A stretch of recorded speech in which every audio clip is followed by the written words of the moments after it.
नमस्कार दोस्तों, स्वागत है आपका आयु पाठशाला में। ईरान में हो रही है काली बारिश यानी कि ब्लैक रेन। और क्या कारण है ब्लैक रेन का? रिसेंटली इजराइल ने एक मिसाइल फायर किया जो जहां पर गिरती है वहां पर ईरान ने अपना बहुत सारा ऑयल स्टोर करके रखा था। यानी कि ऑयल स्टोरेज या ऑयल के गोदाम में आग लग गई। अब जब तेल में आग लगेगी तो ब्लैक क्लाउड्स के फॉर्मेशन होंगे और बहुत ही भयावह स्थिति होगी। आप इमेजिन करके देखो कि घर में अगर किचन में कढ़ाई में बहुत सारा तेल रखा हो और उस तेल की कढ़ाई में आग लग जाए तो पूरा काला काला क्लाउड हो जाता है ना, किचन में धुआं धुआं हो जाता है। और एग्जॉस्ट फैन के ऊपर में देखो तो काला काला पूरा चिपचिपा पदार्थ जो है कार्बन बेसिकली चिपक जाता है वहां पर। तो क्या होता है ब्लैक रेन काली बारिश, इसमें तो बाद में आते हैं। पहले मैं लेके चलना चाहता हूँ आपको 1939 से 1945 के एरा में, जहां पर हमने सेकेंड वर्ल्ड वॉर देखा। क्या ये ईरान इसराइल और यूएसए के बीच की टकरार क्या हमें थर्ड वर्ल्ड वॉर की तरफ धकेल रही है? ऐसा हो ना हो तो ज्यादा बेटर है। क्यों?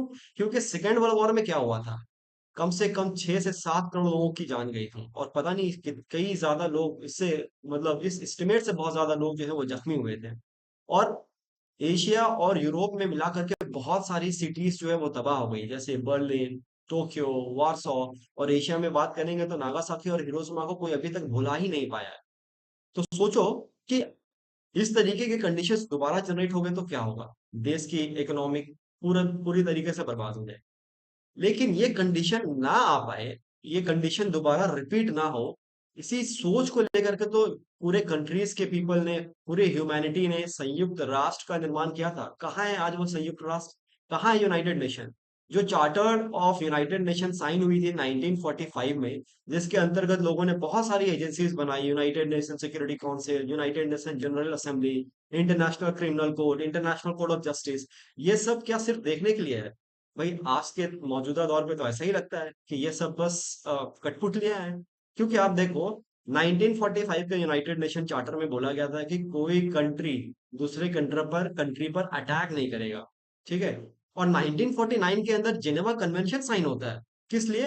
ताकि अगर हम लड़े तो भी नैतिकता के साथ, एक डिसिप्लिन के साथ, एक ह्यूमैनिटी के साथ लड़ाई करें।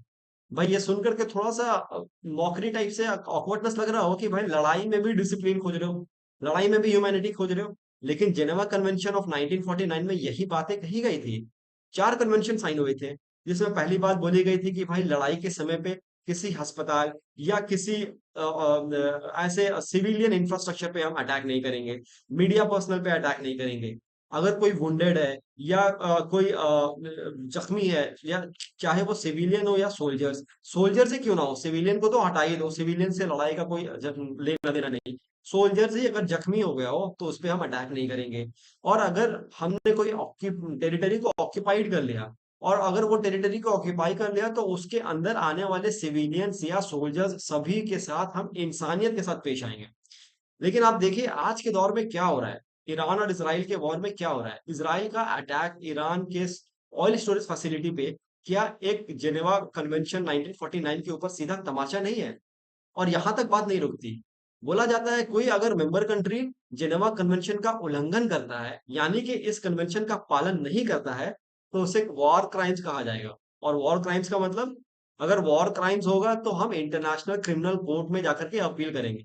अब आपको तो पता ही है कि कोर्ट्स किसके लिए होते हैं भाई? कमजोरों के लिए होते हैं। कोर्ट्स दिखावा है ना? बहुत सारे केसेस इंडिया में भी आप देखो तो बहुत सारे केसेस जो है कोर्ट में पेंडिंग है, चल रहा है, चलते रह रहा है। और बहुत सारा लोग तो है जो जिनके पास पैसा है वो आउट ऑफ कोर्ट सेटलमेंट कर लेता है।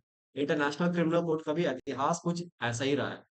अब देखो रिसेंटली, अब मैं आपको ना अभी लेके चलूंगा हिस्ट्री में, दिखाऊंगा कि यूएसए ने कितनी बार दूसरे दूसरे कंट्री पर अटैक किया है। आपको ना ये चीज बहुत सिमिलर दिखेगी। क्यों? अब देखो इंडिया के अंदर जब अंग्रेज आए थे तो बैटल ऑफ प्लासी याद करो, क्या हुआ था? सिराजुद्दौला को हटा करके मीर जाफर को लाया गया। मीर जाफर कौन थे? भाई ऐसा, जो बंगाल का ऐसा नवाब या ऐसा राजा जो वही करे जो अंग्रेज चाहे। और जब उन्होंने अंग्रेज की हाँ में हाँ मिलाना छोड़ दिया तो मीर जाफर को सत्ता से हटा करके तख्ता पलट किया गया और मीर कासिम को लाया गया। और मीर कासिम ने भी जब उनके हाँ में हाँ मिलाना छोड़ दिया तो फिर वॉर हो गया, बैटल ऑफ बक्सर। तो ये तो पुरानी नीति चली आ रही है। इसी नीति को यूएसए भी अपनाता है। अभी रिसेंटली में आप लोगों को पता होगा कि वेनेजुएला के अंदर जो है अचानक से जो है, वेनेजुएला एक सोवरेन देश है। एक तो यूनाइटेड नेशन के अंदर आप किसी दूसरे देश पर अटैक कर ही नहीं सकते। लेकिन यूनाइटेड स्टेट की आर्मी वेनेजुएला के अंदर जाती है, वहां के प्रेसिडेंट निकोलस मदुरो को उठा कर ले आती है, एक तरीके से डिटेन कर लेती है। और क्या क्यों डिटेन करती है? तो बोलती है कि भाई ये ड्रग ट्रैफिकिंग के अंदर इन्वॉल्व था। अच्छा, आपको किसने बताया? तो बोला भाई हमारे जो डिपार्टमेंट ऑफ जस्टिस है, इसने पता लगाया कि ये बंदा जो है ड्रग ट्रैफिकिंग के अंदर करता था, ड्रग ड्रग ट्रैफिकिंग के अंदर इन्वॉल्व था। मान लो कि वो बंदा ड्रग ट्रैफिकिंग के अंदर इन्वॉल्व था, तो वेनेजुएला तो एक सोवरेन सोवरेन कंट्री है, तो उस कंट्री के अंदर भी लॉज होंगे। वहां के पीपल उसको वोट आउट कर देगी या वहां के पीपल उसको तख्ता पलट कर देगी? आप कौन होते हो भाई बीच में जाकर के और उनके प्रेसिडेंट को? और ये एक ऐसा पहली बार नहीं हो रहा है, आप देखोगे, मैं अभी आपको दिखाता हूँ कि यूएसए ने कई बार इस तरीके की हरकतें की है। ठीक है? और क्यों की है? रीजन बीइंग कि अगर आप पावर में रहना चाहते हो, अगर आप चाहते हो कि मेरे पास पावर है, तो आपके पास पैसे होने ज़रूरी है। बिना पैसे के पावर नहीं है। वो दौर और था जब लोग कहते थे कि भाई ये मास्टर है, ये टीचर है, तो एजुकेशन की वैल्यू थी। अब वैल्यू सिर्फ पैसे की है। ठीक है?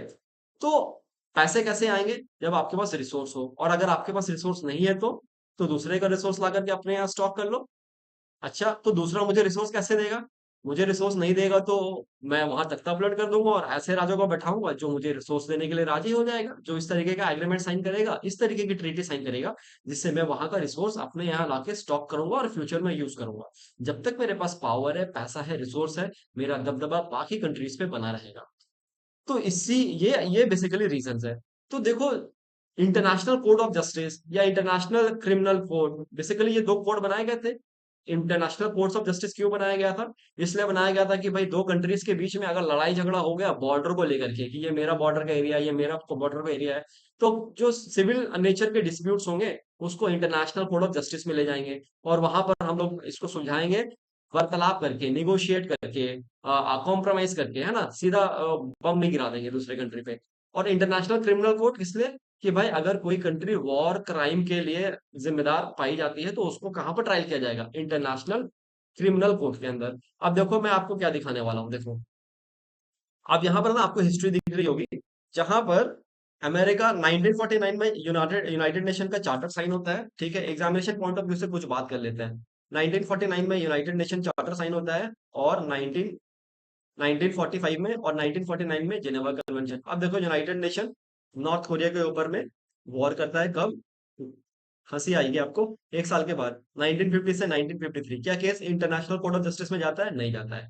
1954 में गुटेमाला, क्या case international court of justice में जाता है? नहीं। ऐसे देखो बहुत सारे लिस्ट है जहां पर यूएसए इन्वॉल्व था वॉर में। Operation just cause invasion, gulf war, NATO bombing in Kosovo war, military invasion in Grenada, Vietnam war. बहुत सारे ऐसे वॉर है जो के मैटर कभी इंटरनेशनल कोर्ट ऑफ जस्टिस में गया ही नहीं। ठीक है? इंटरनेशनल कोर्ट ऑफ जस्टिस में गया ही नहीं। कौन कौन से matter international court of justice में जाते हैं? तो भाई ये सब जाते हैं, war crime during Russia Ukraine, Ukraine लेकर गया, सूडान में जो वॉर हुआ, लीबिया, फिलीपींस, वेनेजुएला, तो ऐसे कंट्रीज जो खुद उस केपेबल नहीं है, जो कि दूसरे कंट्री को, या जो अटैक कर रहा है उस कंट्री पे आप हमला कर सको, वो जाती है कोर्ट का दरवाजा खटखटाने।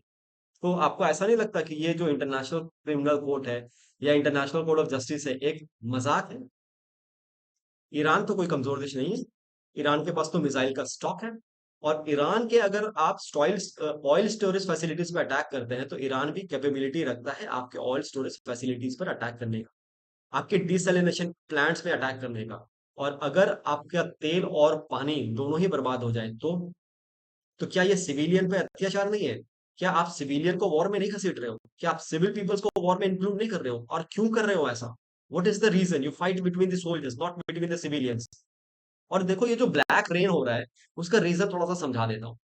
ऑयल्स में जो हाइड्रोकार्बन्स कंपाउंड होते हैं, वो जब बर्न करते हैं तो बहुत सारा कंपाउंड जो है वो कंप्लीटली, बहुत सारा कार्बन जो है वो कंप्लीटली बर्न नहीं होता है। और जो जो उसके फ्यूम्स होते हैं, वो स्मोक्स, आसपास के डस्ट और स्मोक से मिल करके ना एक ब्लैक फॉग बनाते हैं, जो कि ऊपर एटमॉस्फेयर को कवर कर लेता है।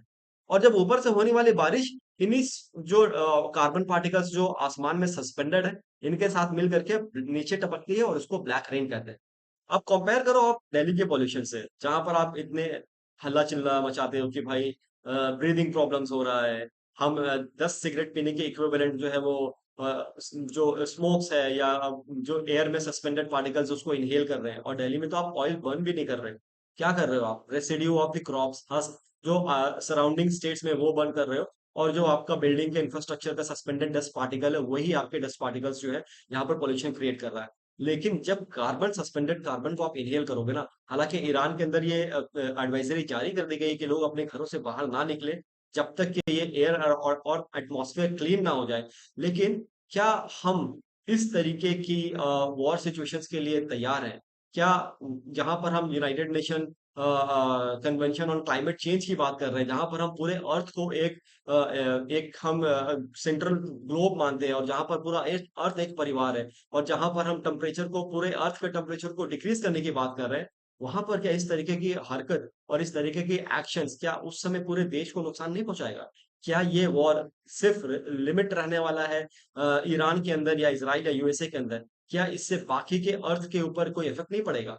आप काफी डॉलर्स खर्च करते हो for United nation framework on climate change के अंदर, फॉर ग्रीन प्रोजेक्ट्स के अंदर, और उसके बाद अल्टीमेटली वो सब बैक टू जीरो आ जाता है आपके एक हरकत की वजह से। तो हंसी आती है फिर। तो दोस्तों ये थी स्टोरी ब्लैक रेन की। ब्लैक रेन एक इंपॉर्टेंट टॉपिक बन जाता है आपके एनवायरनमेंट एंड बायोडायवर्सिटी के पॉइंट ऑफ व्यू से, आपके करंट अफेयर्स के पॉइंट ऑफ व्यू से, और साथ ही साथ आपको जरूर याद रखना है what was the United nation chartered, Geneva convention 1949, और इसके साथ साथ convention on chemical weapon and biological weapon भी आपको याद रखना है। और इसके साथ आपको पता होना चाहिए कि difference between international criminal court और दोनों का हेडक्वार्टर कहाँ है, एक नीदरलैंड में, और international court of justice. Thank you for watching this video. Do comment your thought. What do you feel of of attack? Whosoever is attacking, whether Iran is attacking on Israel or Israel is attacking on Iran, these facilities should be avoided at any cost so as to benefit the humanity as a whole. Thank you. Let us meet in the next video.